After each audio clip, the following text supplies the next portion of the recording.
अंतर्राष्ट्रीय महिला दिवस। आज पूरी दुनिया महिला दिवस मना रही है। महिलाओं के सम्मान के लिए यह दिन चुना गया है।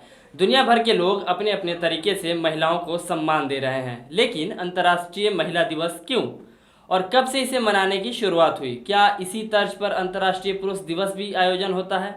ये सब वो सवाल हैं जो आपके मन में आते होंगे, लिहाजा इन सभी सवालों के जवाब आपको इस वीडियो में मिलेगा।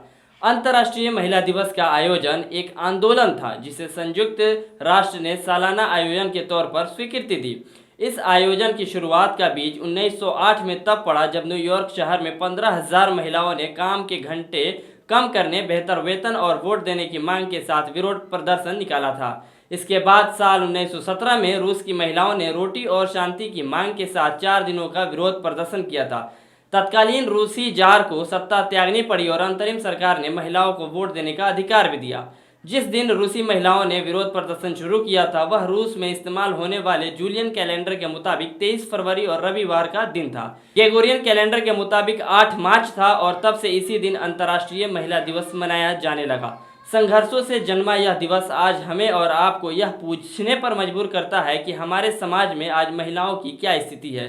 आज के इस आधुनिक वैज्ञानिक युग में नारियों की कृषि से लेकर अंतरिक्ष तक के अनेक क्षेत्रों में पुरुषों के बराबर स्थान हासिल कर लिया है, परंतु आज भी ज़्यादातर महिलाएं अपने मौलिक अधिकारों से वंचित रहने को विवश हैं। महिला सशक्तिकरण के जितने भी प्रयास किए जा रहे हों, पर नारी को अपने अस्तित्व की सबसे बड़ी चुनौती उसे अपने ही घर में माँ की कोख से ही मिल रही है। इससे बच भी गई तो धरती पर आने के बाद उसके लिए जैसे चुनौतियों का अंबार लगा हुआ है। भ्रूण हत्या, लैंगिक भेदभाव, घरेलू हिंसा, दहेज, यौन उत्पीड़न, छेड़छाड़, दमन, बलात्कार, तिरस्कार आदि जैसे अनेकों समस्याएं हैं जिनसे हर पल महिलाओं का सामना होता रहता है। इस चर्चा को आगे बढ़ाने के लिए हमारे साथ मौजूद हैं सामाजिक कार्यकर्ता सुधा वर्मा जी, जिन्होंने महिला सशक्तिकरण के लिए अनेकों कार्य किए हैं और लगातार महिलाओं को सम्मान के लिए प्रयासरत रहती हैं।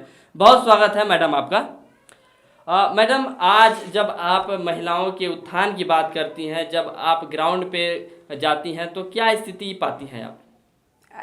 जैसे कि मैं अभी फील्ड में काम कर रही हूँ, समाज महिलाओं के अभी परिस्थिति के हिसाब से मैंने ये देखा कि महिलाएं हर क्षेत्र में आगे जा रही हैं और हमें जो आरक्षण मिला है, इस आरक्षण में और इस आज़ादी में हमको किस तरह से आगे बढ़ना है और महिलाएं आगे बढ़ भी रही हैं। मैं जैसे कि कॉलेज जाती हूँ रोज़, और महिलाएं हर विभाग से, हेल्थ विभाग हुआ और जैसे बैंक हुआ, LIC हुआ, या हर डिपार्टमेंट की महिलाएं जाती हैं तो वो इतनी पंक्चुअल होती हैं कि अगर 7 बजे ट्रेन पकड़नी है तो 7 बजे पकड़नी है। और सिर्फ ऐसे ही नहीं पकड़ती हैं, वो अपने घर की सारी जिम्मेदारियों को निभाते हुए पकड़ती हैं। और अपने जिस वक्त पे टाइम दिया गया रहता है कि हाँ यहाँ इस टाइम पे आना है, फील्ड में यहाँ हेल्थ विभाग की महिलाओं को जाना है या ऑफिस में काम करना है, मतलब किसी तरह का काम करना है, वो एकदम अप टू डेट रहती हैं। और महिलाएं जो हैं वो सशक्त हैं, इस काबिल हैं कि वो हर सेक्टर में पुरुषों को कड़ा टक्कर दे सकती हैं, वो कड़ा मुकाबला दे सकती हैं। हाँ, अगर उन्हें मौका मिला, अगर वो मौका मिला तो ये साबित कर सकती हैं कि वो किसी तरह से कमज़ोर नहीं हैं। उन्हें अगर मौका दिया जाए तो महिलाएं हर क्षेत्र में आगे जा सकती हैं। उनका विल पावर बहुत मजबूत होता है, उनकी सोचने की जो तरीका है वो बहुत ही स्ट्रॉन्ग है, वो बहुत दूरदेशी भी होती हैं और उनका सोचने का चारों दिशा से वो सोचती हैं, वो किसी एक क्षेत्र में नहीं सोचती हैं। वो ये कहना है ना कि सिक्स सेंस महिलाओं में पुरुषों से ज़्यादा होता है। उस सिक्स सेंस के हिसाब से वो महिलाएं अगर लापरवाही नहीं बरतें तो उनके साथ कोई भी किसी को भी मतलब किसी तरह से उनके साथ कुछ गलत नहीं कर सकते हैं।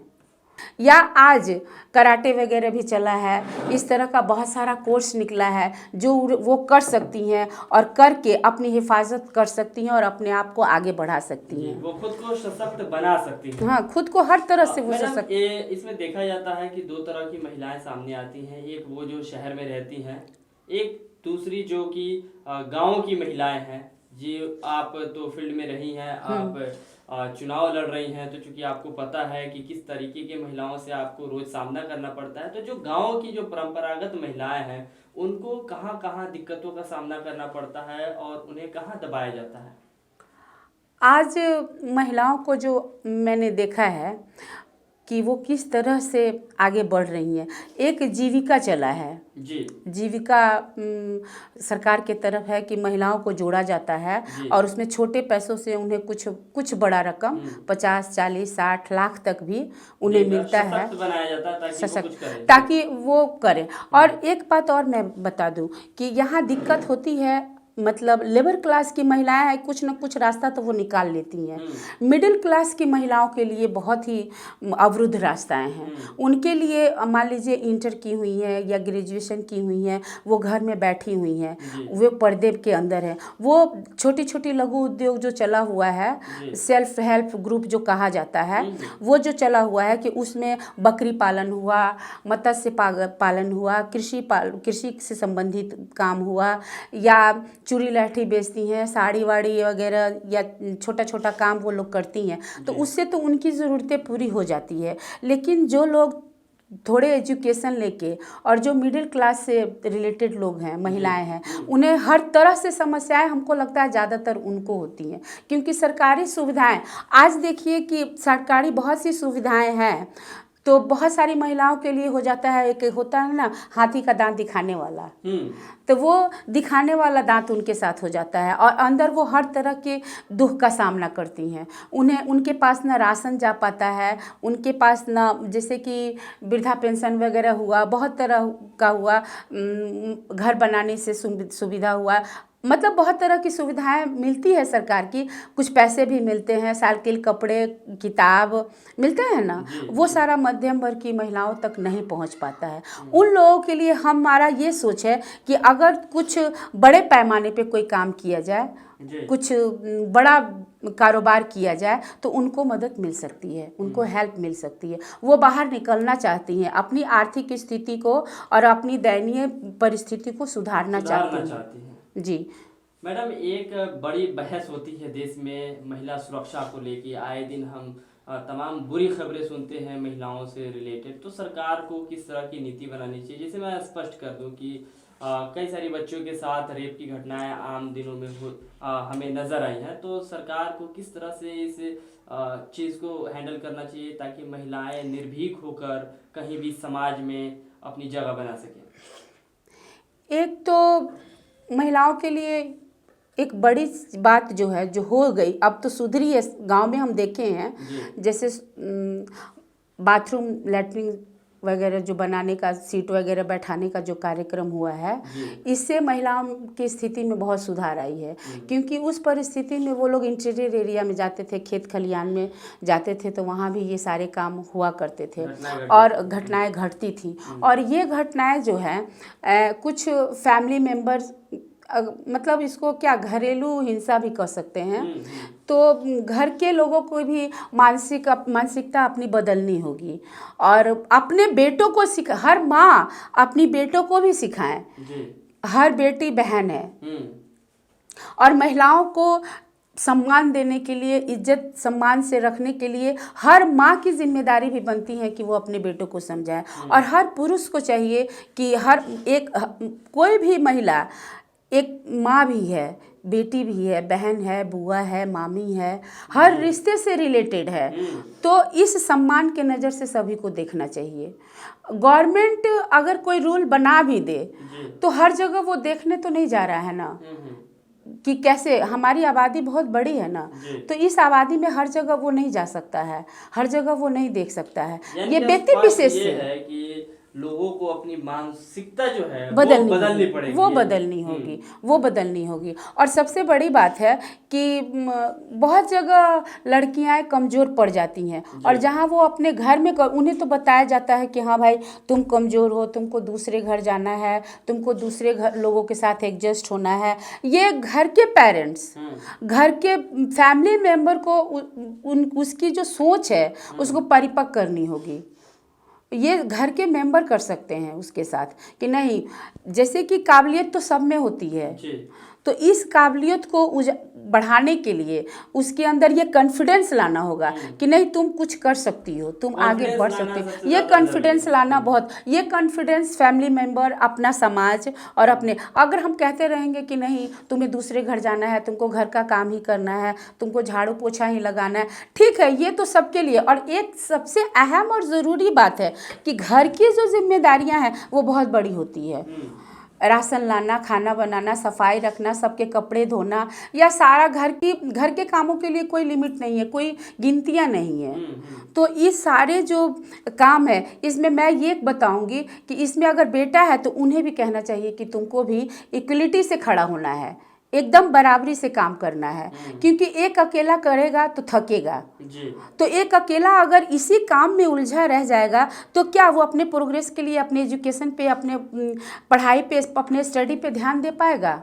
या उसके अंदर जो भी टैलेंट है, सिंगिंग का है, पेंटिंग का है, ये सारी चीज़ों को घर के पेरेंट्स को ही बताना है कि, और उसको ये चीज़ प्रोग्रेस का निखारना है, आगे करना है। क्योंकि मान लीजिए अगर किसी में थोड़ा सा पेंटिंग का ये है, और सबसे बड़ी बात यह है कि मैंने गांव में देखा है कि टैलेंट सब में है, कमियां हैं वहाँ, क्योंकि हर बच्चे, हर लड़कियां बाहर शहर में नहीं जा सकते हैं, सुविधाएं नहीं है उनके पास, पैसे नहीं है उनके पास। अगर गांव में, जैसे कि हमारा तुर्कौलिया प्रखंड जो हुआ, यहाँ जगह बहुत फैला हुआ है, ये जगह आबादी बहुत बड़ी है यहाँ की, अगर वहाँ पे बच्चों के लिए पेंटिंग, सिलाई या खेलने का, वहाँ के लड़के बहुत टैलेंटेड हैं। मैंने हर टूर्नामेंट में, जैसे कि क्रिकेट हुआ, कबड्डी हुआ, ये सारे खेलों में मैंने संबोधित किया है उन लोगों को, अपने तरफ से साइकिल या कुछ भी दे के उनको संबोधित किया है कि उनके टैलेंट को बढ़ाने की कोशिश की हूँ। मैं ये चाहूँगी, मैं आपको रोकना चाहूँगा बीच में। आपने एक बात कही जो बड़ी बारीक बात है कि पेरेंट्स को ही अपने बच्चियों को ये बताना होगा कि आप सशक्त हैं और आपको पूरा टाइम दिया जाता है। जैसे कि होता क्या है ना, हमारे यहाँ है कि अगर बच्चा बाहर घूम रहा है तो उसे आज़ादी रहती है कि वो लड़का है तो वो घूमे, लेकिन लड़की है तो उसे घर का काम करना पड़ता है। तो ये जो उसके अंदर जो स्किल्स है, उस लड़की के अंदर स्किल्स है, कहीं ना कहीं वो परिवार के लोग ही उसे मान रहे होते हैं, कुंठित कर देते हैं उसे। वो हमेशा डिमोरलाइज रहती है कि नहीं, हमसे ये काम नहीं हो सकता है, हम नहीं जा सकते। ये कॉन्फिडेंस पेरेंट्स को लाना है लड़कियों में, पेरेंट्स ही उन्हें आगे बढ़ा सकते हैं, उनके अंदर की बारीकियों को। जैसे कि मैंने अभी गांव में देखा है, जो चीज़ लुप्त होते जा रहा है, लड़कियों में ये चीज़ देखा है मैंने, मुझे इतना अच्छा लगा, हमको इतना अच्छा लगा कि हम खुद सोचे कि उसको बढ़ाना है। जैसे कि एक होता है मूंछ का कलर करके मौनी बनाना, डोरी टाइप का बनाना, डलिया टाइप का बनाना, ये क्रोशिये से हर चीज़ क्राफ्टिंग, हाँ, वो सारा चीज़ करना। और एक और चीज़ वहाँ हम देखे हैं गांव में, पुआल से चटाई बनाना, बैठने का मचिया टाइप का बनाना, इस तरह का चीज़ जो आज हमारे समाज में लुप्त होते जा रहा है। और अगर देखा जाए, प्लास्टिक युग आ गया है, हर चीज़ प्लास्टिक का मिलने लगा है, लेकिन मैंने उसे टच किया, उसको महसूस करके देखा कि अगर बिस्तर पे डाल दिया जाए तो प्लास्टिक का जो चटाई है उस पर अगर कोई सोए या रिलैक्स होने का कोशिश करे तो नहीं हो सकता है। लेकिन वो जो पुआल का चटाई बन रहा है, जो महिलाएं बना रही हैं गांव में, वो बहुत ही रिलैक्स है। उससे मतलब हम बैठ के देखे, सो के भी देखे कि इससे क्या अपने शरीर को आराम मिल रहा है कि नहीं मिल रहा है, आरामदायक बहुत ही। ये सारी चीज़ें लुप्त हो जा रही हैं। तो इनको ये जो है स्वरोजगार है, जिसे हम कहते हैं गांव में, कि आम भाषा में हम कहते हैं कि खुद से बना के बेचने वाला जो काम होता है, बेचती नहीं है वो, बेचती नहीं है। ये मैंने फील किया कि अगर उसको बाहर बढ़ाया जाए के रूप में, उसको एक तरीके से हम मार्केटिंग भी कर सकते हैं, रोजगार दे सकते हैं। मेरा दिल आया, मेरा मन हुआ कि अगर उसको बढ़ाया जाए, अगर उसको बड़े शहरों में ले जाया जाए तो हमको लगता है कि अच्छे दामों में बिकेगा भी, और अच्छे दामों में बिकेगा भी, और उससे महिलाओं को बहुत तरह से हेल्प मिलेगी, आर्थिक शक्तिकरण भी बढ़ेगी महिलाओं की। तो एक वो चीज़ मैंने देखा महिलाओं में, और ग्राफ्टिंग वाला भी देखा, क्रॉस स्टिच वगैरह जो बनाने की महिलाओं में अभी क्षमताएं जो देखी है मैंने। अच्छा मैडम, आपने गांव में काफी महिलाओं के बीच आप रही हैं, तो सबसे पहला जो ये शिक्षा का स्तर अभी आज की स्थिति में महिलाओं की बहुत अच्छी नहीं है, बहुत अच्छी नहीं है। जो पढ़ने वाली हैं, जो सशक्त फैमिली से हैं, वही महिलाएं लड़कियां बाहर जाती हैं और पढ़ती हैं, और मतलब कुछ करना चाहती हैं तो पेरेंट्स उन्हें सपोर्ट देते हैं, सपोर्ट करते हैं। लेकिन बहुत सी घरों में हम देखे हैं कि लड़कियां, जैसे कि मैं कॉलेज में पढ़ाती हूँ, वहाँ देखी हूँ मैं कि इंटर पास की कि उन लोगों का मेंटालिटी हो गया कि शादी करना है।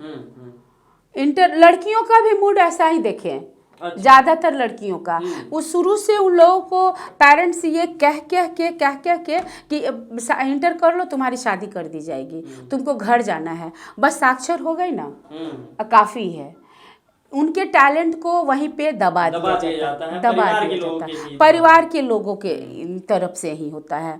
लेकिन मैं ये चाहूँगी कि हर लड़कियों को सेल्फ डिपेंड होना चाहिए, हर लड़कियों को अपने अंदर जो काबिलियत है उसे निखारना चाहिए, और पेरेंट्स को, समाज को, शिक्षक को, हर किसी को चाहिए कि जो टैलेंटेड बच्चे हैं या टैलेंटेड नहीं भी हैं, जो लुप्त हो गया, उनके अंदर के टैलेंट दबा दी गई है, उनको उभारना है। ऐसा एक चीज़ और हम देखें महिलाओं में, गांव की महिलाओं में, जैसे कि बाहर में है कि थोड़ी सी मेहंदी लगाई जाती है तो बहुत सारे पैसे लोग कमाते हैं, थोड़ा थोड़ा मेहंदी लगा के बहुत सारा पैसा। गांव में हमने देखा है कि इतने अच्छे मतलब प्रोफेशनल लोग भी उतनी अच्छी मेहंदी नहीं लगा सकते हैं जितना अच्छा वहाँ की लड़कियाँ लगाती हैं, और पूरे हाथ पैर सब में लगाती हैं, और बहुत ही अच्छे ढंग से लगाती हैं। अगर उसको भी प्रोफेशनल व्यू से उन्हें अगर प्रोग्रेस किया जाए तो वो बहुत आगे प्रमोट किया जाए।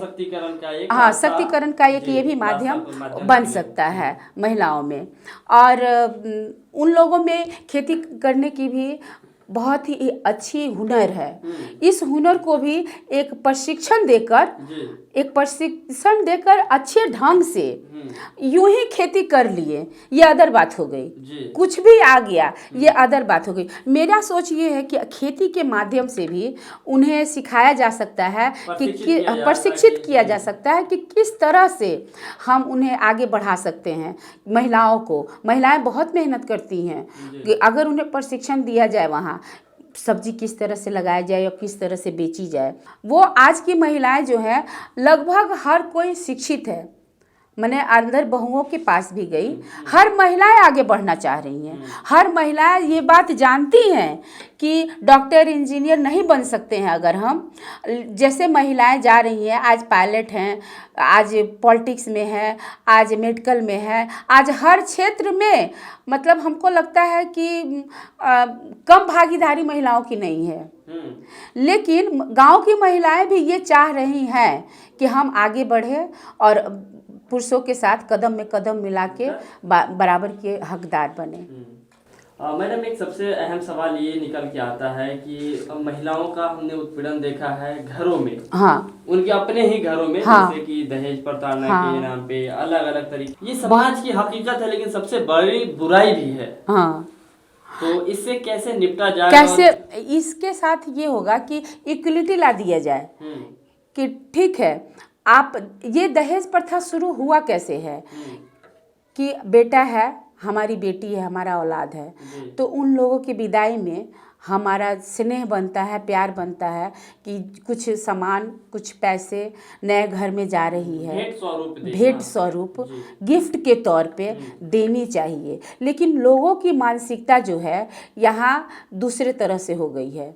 इन्हें शिक्षित जगहों में, बहुत जगह मैंने अपने, जब मैं कॉलेज क्लास करने जाती हूँ तो वहाँ डॉक्टर, इंजीनियर सारी महिलाओं से भी मिली हूँ। उन लोगों का नई जो अभी जो शादी जो हुई है अभी फ़िलहाल, इन लोगों से मैंने पूछताछ की तो वहाँ उन लोगों ने कहा कि मैं तो भाई एकदम फ्रैंकली बता दी कि मैं भी मेडिकल निकाली हूँ, आप भी निकाले हैं, तो हम लोग दहेज की बातें हमारे में नहीं होगी।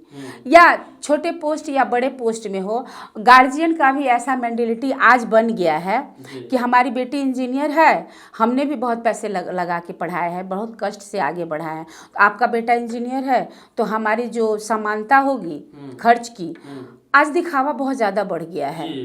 आज के डेट में जो है शादी ब्याह में दिखावा बहुत ज़्यादा बढ़ गया है, मतलब और की दौड़ बढ़ रही है। इसमें आप इतना खर्च किए तो चल हम इतना करते हैं, आप इतना किए तो चलो हम इतना कर रहे हैं, ये रोकना बहुत ज़रूरी है। इस पे जो खर्च हो रहा है शादियों में आजकल कि मतलब मान लीजिए वैरायटी बन रही है तो 20 वैरायटी आप बना रहे हैं तो उसमें थोड़ा थोड़ा लोग खाता है, बर्बाद भी बहुत होती है, दिखावा बहुत होती है। तो इसमें होता है क्या कि जो गरीब लोग हैं वो उन लोगों के घर में जो शादियां होती हैं उनके लड़कों का भी सपना पल जाता है कि अरे उनकी बेटियों का शादी बड़े मॉल में हुआ, बड़े होटल में हुआ है, 10 स्टार होटल में हुआ है, ऐसे ऐसे हुआ है, तो हमारा भी घर में नहीं तो कम से कम वहाँ होना चाहिए।